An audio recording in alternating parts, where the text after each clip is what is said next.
Joule dans les conducteurs ohmiques.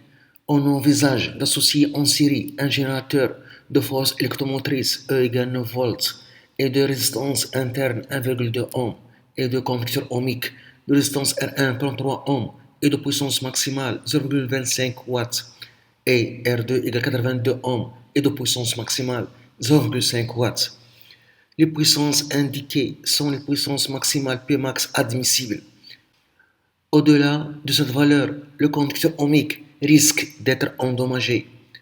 1. Calculer 1. L'intensité de courant dans le circuit. B. La puissance dissipée dans chacun des conducteurs ohmiques. 2. Est-il possible de réaliser ce montage sans risque de dommage? 3. En serait-il de même si un seul conducteur ohmique est branché aux bornes du générateur? 4. Quel est l'avantage de brancher les deux conducteurs ohmiques en série? 1. Calculer A. L'intensité du courant dans le circuit. 1. L'intensité du courant dans le circuit.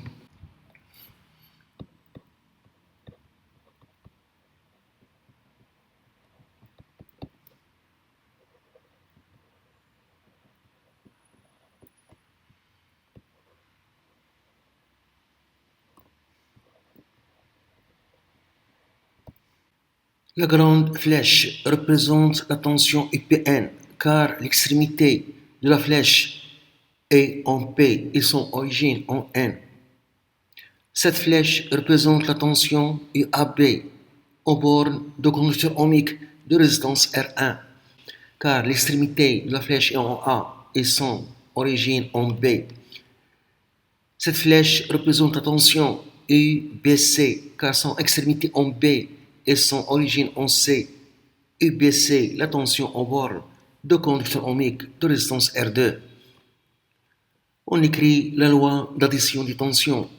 On a UPN est égal à la tension UPA plus la tension UAB plus la tension UBC plus la tension UCN. La tension UPN est égale à la tension UPA, c'est la tension aux bornes d'un fil pratiquement zéro.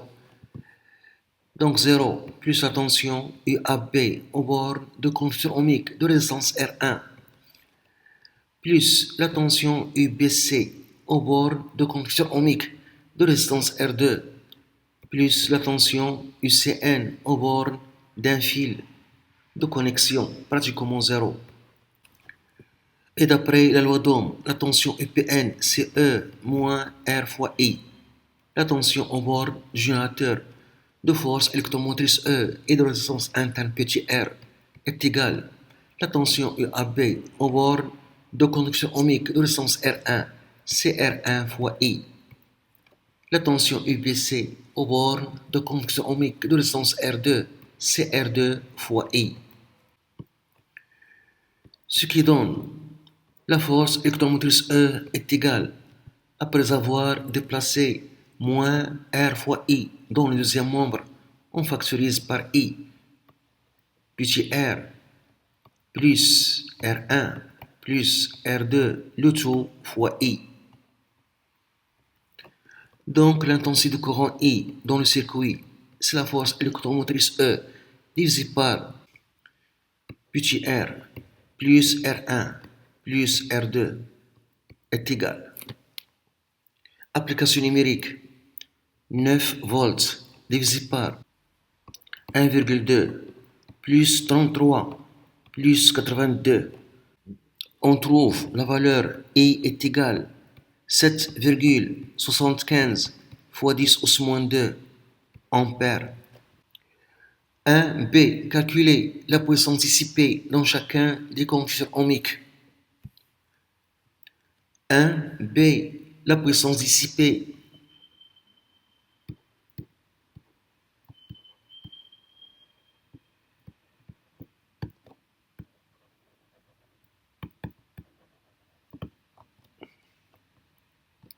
dans R1 d'abord. On a la puissance P1 dissipée dans la résistance R1 est égale à la tension UAB fois l'intensité du courant I. La puissance P1 dissipée dans la résistance R1 est égale R1 fois I d'après la loi d'Ohm fois I, ce qui donne R1 fois I au carré. Application numérique, P1 est égal R1 33 ohms fois I1 7,75 fois 10 pouce moins 2 au carré.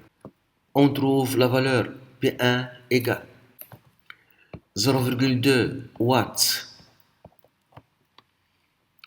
dans R2. On a la puissance P2 dissipée dans le conducteur ohmique de résistance R2 est égale à la tension entre ces bornes UBC fois l'intensité du courant I. Et d'après la loi d'Ohm, P2 est égal R2 fois I fois I, ce qui donne R2 fois I au carré. Donc P2 est égal, application numérique, 82 fois 7,75 fois 10 pouce moins 2 au carré, égal. On trouve la valeur 0,49 watts. 2. Est-il possible de réaliser ce montage sans risque de dommage? 2. On a la puissance P1 égale 0,2 watts, inférieur à P1 max, qui est égal 0,25 watts. Donc, il n'y a aucun risque pour le conducteur ohmique R1. Et on a la puissance P2 qui est égale 0,49 watts, inférieur à P2 max, qui est égal 0,5 watts. De même, il n'y a aucun risque pour le conducteur ohmique de résistance R2. Donc, on peut réaliser ce montage sans risque de dommage.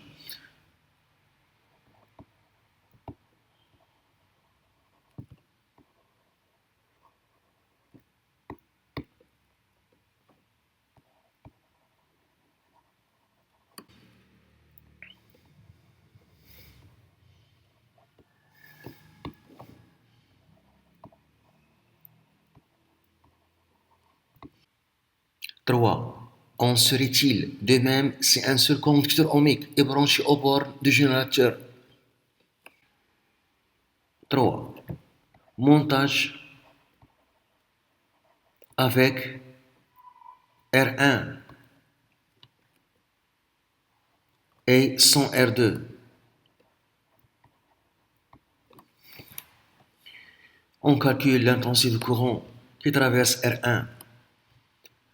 Donc, on aura la même expression en donnant R2 la valeur 0. Donc, l'intensité du courant I dans le circuit est égale E divisé par petit r plus R1, ce qui donne 9 divisé par 1,2 plus 33 est égal. On trouve la valeur 0,26 ampères et on calcule la puissance dissipée dans R1. Donc P1 est égal dans ce cas R1 fois I au carré qui est égal 33 fois 0,26 au carré est égal. On trouve 2,23 watts. On remarque que la puissance dissipée P1 est supérieure à P1 max qui est égal 0,25 watts.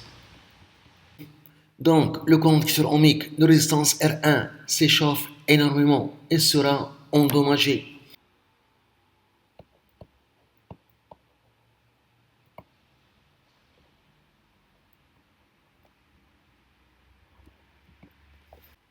Maintenant, montage avec R2 sans R1.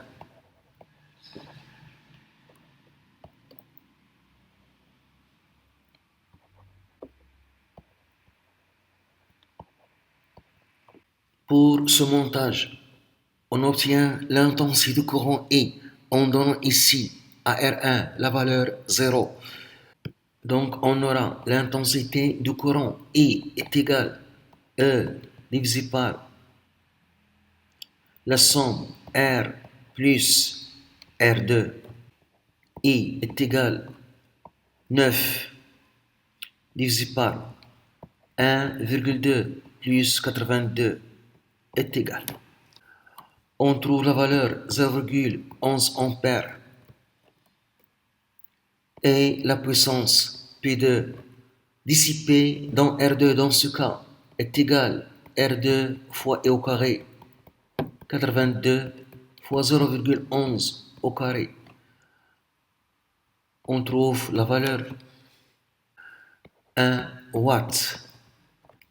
Valeur supérieure à P2 max qui est égal 0,5 watts.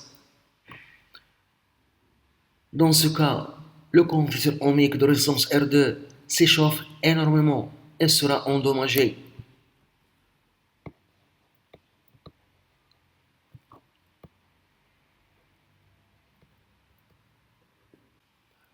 4. Quel est l'avantage de brancher les deux conducteurs ohmiques en série? 4. On a vu pour le circuit où il y a les deux résistances R1 et R2 en série, il n'y a aucun risque de dommage. Donc, chaque conducteur ohmique protège l'autre en série. Chaque conducteur ohmique